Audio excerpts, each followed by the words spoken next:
You go to Beach Garden, you eat the $10 egg roll soft side of it. You can be quite happy, right?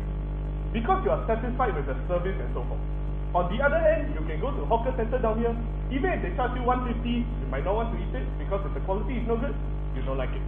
That's what he said in full. Okay, now you guys were all four of you. If you were in Mr. Chan's position, what would you have said to make the same point, or would you have made a different point entirely? Okay. Do you direct?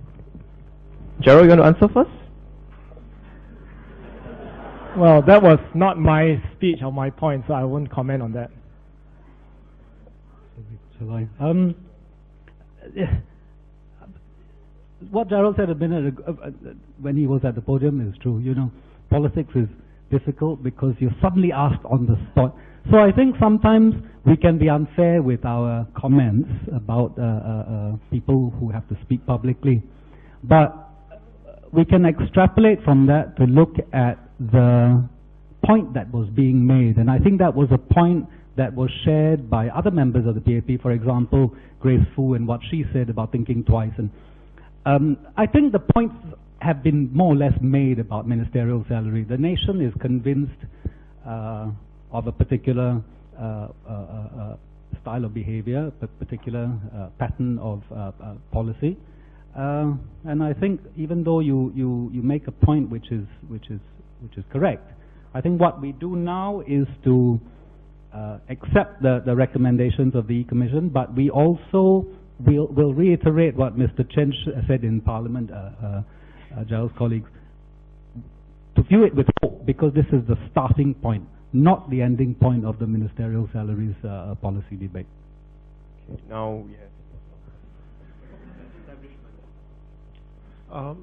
sorry. Okay. I believe that was MG Chan's speech, right? Now, let me just make 2 points on that. I think, we've had a full ministerial salary debate, and I think, you can see all our points on YouTube and so on. But I think the 2 points I'll make about that, first of all, it's very hard for me to defend that because I prefer the hawker center chai tao kueh. But the second point is this, right? I think my very first, there's an impression being created, I think, that, MG Chan is sort of elite and out of touch and so on. I'll tell you my first session with him, right? It was actually at the Sembawang JRC rally, and, Tanjung Pagar was a walkover, so he was at the rally helping out. And it was pouring heavily, and, there were all these chairs set out on the podium. And we saw this one chap, stacking up all the chairs, right? And at that point, we didn't know who it was, and then we saw someone else running out to help. And then later, when we saw him coming in from the rain, that's when I realized it was MG Chan. And why was he doing that? Because, he was there to help with the rally and says, the chairs were there, we didn't need any more, we need to stack it up. And that was not the only example. There was another time when we had this meeting, and, all of us were sitting down. He was definitely the most senior person in the room. I was the last one to walk in. I sat down, forgot to close the door. And he didn't say anything. He just walked up, closed the door, and then carried on with the meeting. Didn't even bat an eyelid. So I think, when this impression is created, and this is the trouble with politics, right? People want to cast you in a certain way, so they take something out of context, put a spin around it. But from my own dealings with him, I can tell you he is absolutely down to earth.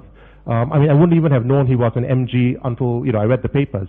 My first impression was, just another chap, really friendly, very down to earth. So I think it's important to try and understand a person rather than just, forming an opinion based on one quote in Facebook.